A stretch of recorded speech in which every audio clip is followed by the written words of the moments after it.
Hello everyone, welcome to .NET Mirror channel.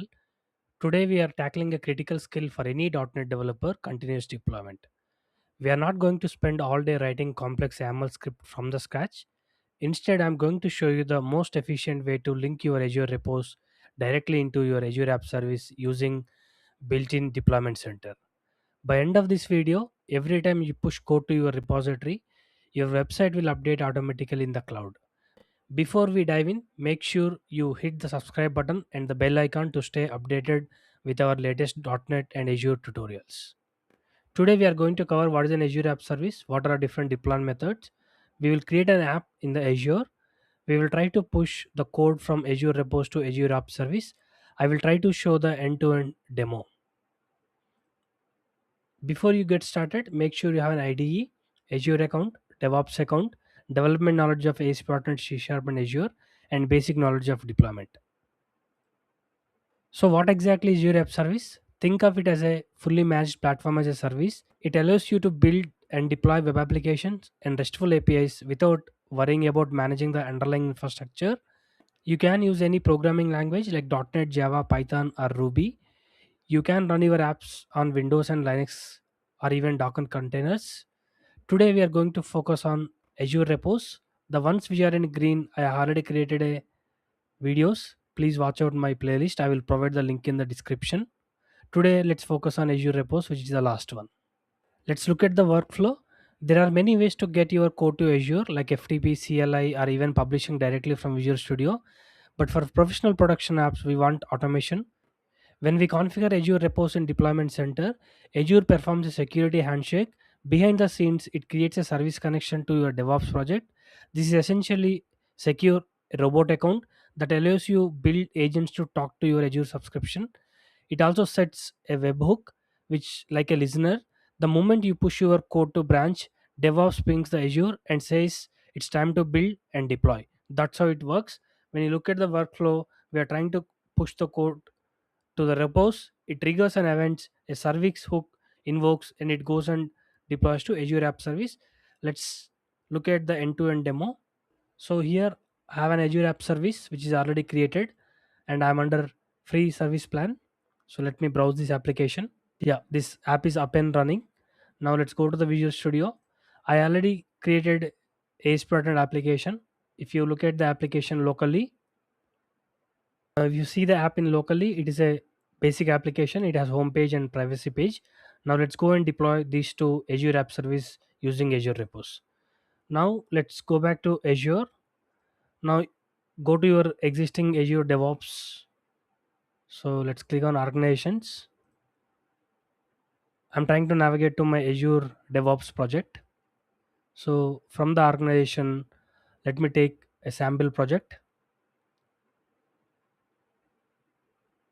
So this is my DevOps project. If I go to the repos, I don't have any repos initiated. So what we will try to do is instead of initiating here, let's push from the code. So go here to add your source code.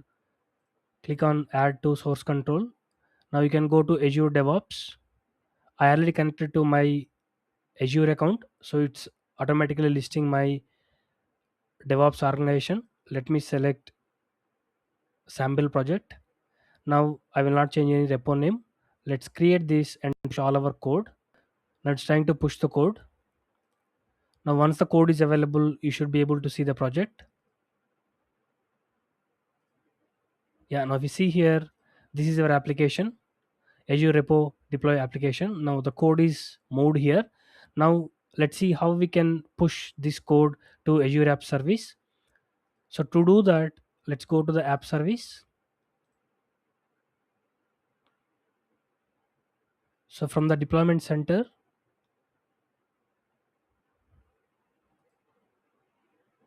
select Azure Repos from the CI/CD. So now it says basic authentication is not enabled. Let's go and enable. So let's enable the basic authentication.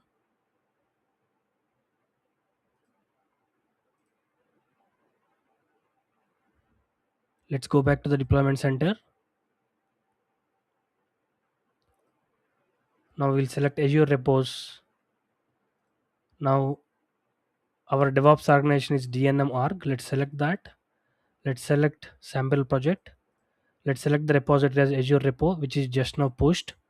Now we will select as the master branch. Now let's save this.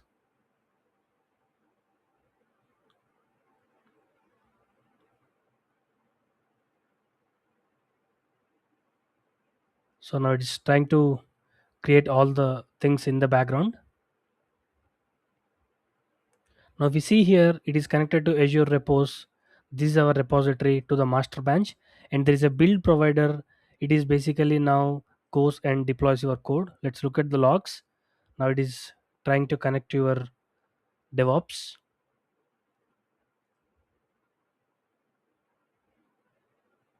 So if you look at here, it says running the deployment command. It's deploying the script. Now once it is done, our code will be deployed. Let's refresh. Yeah, now the code is successfully published. Let's go and refresh the app. Now if you see here, our local application is deployed to Azure App Service via Azure Repos with the option enabled in the deployment center. Now what we will do is, let's go to the code. Let's go to the one of the page and let's change it. I'll go to the home page. I'll say welcome to the app, and we are building, deploying using Azure Repos. So let's change this. Let's push this code. I'll say updated title on home page.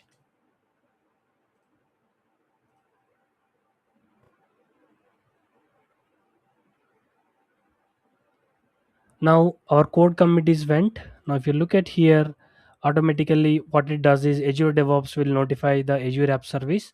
Now your deployment will start again. So let's see if the code is pushed.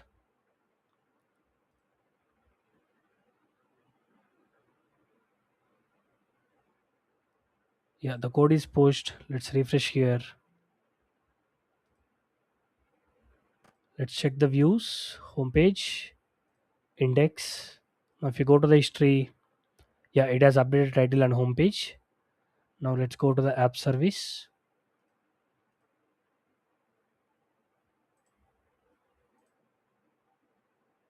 Yeah, now if you see here, automatically our commit triggered a deployment in the Azure App Service, and you can see our title.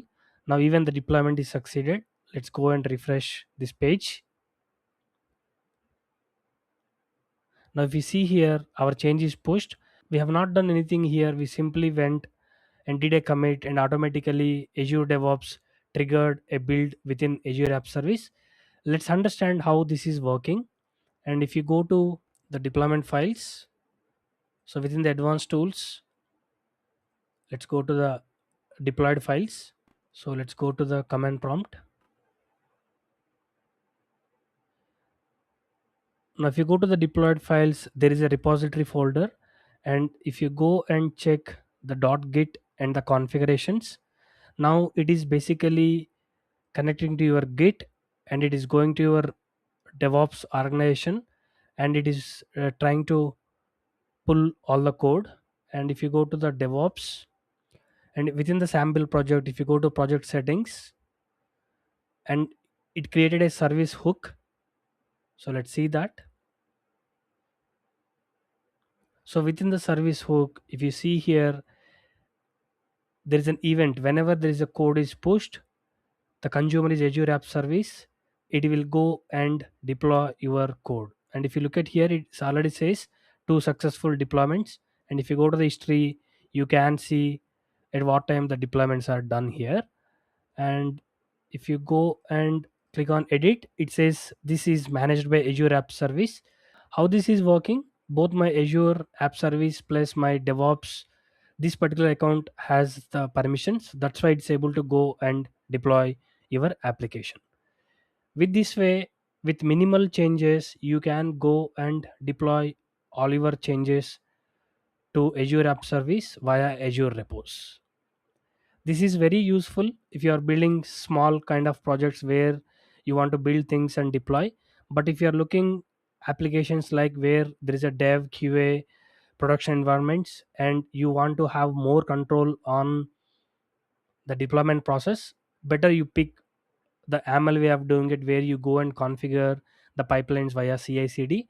But if your application is very straightforward, you want to do a deployment with minimal effort, you can go and deploy with this particular option. With this, we are done with the demo where we have created an Azure app service, we created an Azure repo within DevOps service, we connected our DevOps in the deployment center from the Azure app service. Then we try to initiate couple of changes. It got automatically deployed. With this, we are done with the demo. If you found this helpful, please subscribe to the channel and hit the bell icon for more Azure and .NET tutorials. Thanks for watching. See you next time.